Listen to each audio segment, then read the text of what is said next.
Weather Authority meteorologist Ron Rhodes. Oh my goodness, we've got ourselves a lot of sunshine. We don't have a lot of humidity. Yesterday was delightful, pretty much from start to finish. We topped out at 85. A little bit hotter today, but it's only 83 right now. And the humidity, again, not too bad. One more day. In fact, really one half of a day we've got it, because after this ends, we've got the heat and humidity starting to kick it into gear beginning tomorrow. But it's the middle of July, and we have to expect that. Let's take a look outside. It's our Heads Construction Tower Cam shot, of course. And we're looking down. We see a few clouds in the sky, and the blue not quite as blue in the sky as the humidity's up a little bit from yesterday. And downtown Evansville, it's our Zemer Funeral Home camera. It looks like a little boat working its way, or maybe it's a wave runner or something, kind of working its way around the bend. Got a little bit of traffic downtown. Pretty cool shot from Fifth Third Bank. And right now it's 83 degrees, dew point's at 61. That ain't bad. And we've got a wind from the east at 5 miles an hour. That's not good. We could use a little more wind. And as a result of the lack of wind and the temperature up around 90 later today, there's an air quality alert for all of southwest Indiana.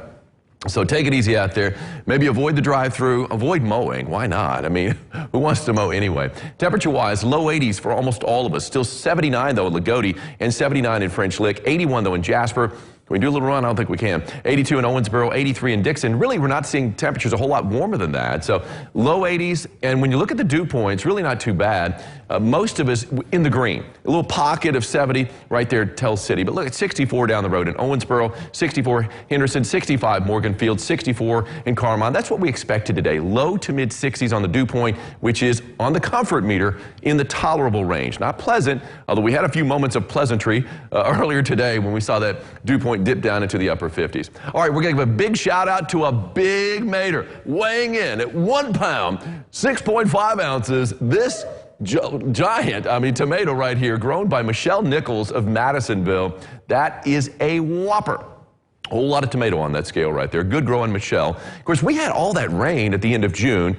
It was hard to come by the first week of July, and we had nothing at the Evansville airport. But we made up for it, though, over the weekend, of course, with those thunderstorms that came rumbling on through. Now we've got a pretty good chance for rain beginning tomorrow night and then lasting through Thursday, really even to Friday, a pretty good chance of rain then, too. Nothing shaking right now, though, on live first warning Doppler radar. Got a few clouds kind of spilling in from the west.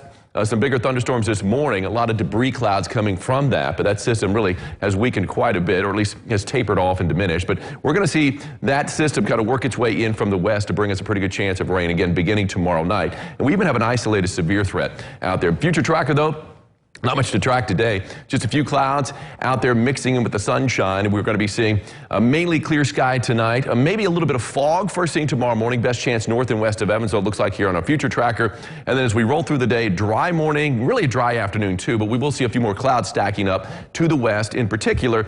And as we head into evening now, the latest run on our future tracker is kind of amping up our chances for rain tomorrow night. Look at this line that's developing now around 8 o'clock. Other models have it moving in a little bit earlier, about 6, 7 o'clock, so just a heads up. But basically early evening, we got this line pushing into the northwest, and we do have an isolated severe threat. Looks like scattered thunderstorms. That line breaks up just a little bit as we head into the 10 o'clock hour. And even as late as midnight, we're still talking about some rain on the board if that holds up. Like I said, it really has up the ante as far as the rainfall is concerned. And then as we go through the overnight hours, things start to diminish a little bit. Still have a chance of rain, though, later on Thursday and also on Friday. Rainfall amounts looking plentiful now, but that's been a change over earlier runs.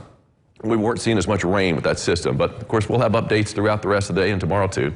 High today right around 90 degrees, plenty of sunshine, not plenty of humidity, and not much of a wind either though, unfortunately. East-southeast around 5 or less. 94 tomorrow. Here come the thunderstorms later in the night and into Thursday too. And we've got an isolated severe threat out there.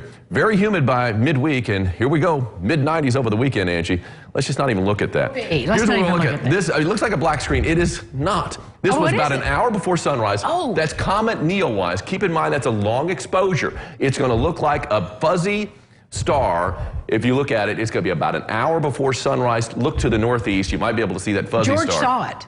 Yeah, comet Neowise. Yeah. Low to the horizon to the northeast, about 4:30 in the morning. Very cool. How long will we be able to see? Oh, for a while, all through the month of July. It's going to be, on Sunday, it's going to be coming early evening, not long after sunset, to the northwest below the Big Dipper. That's exciting. Yeah. We'll be back with the Concert for Change right after this.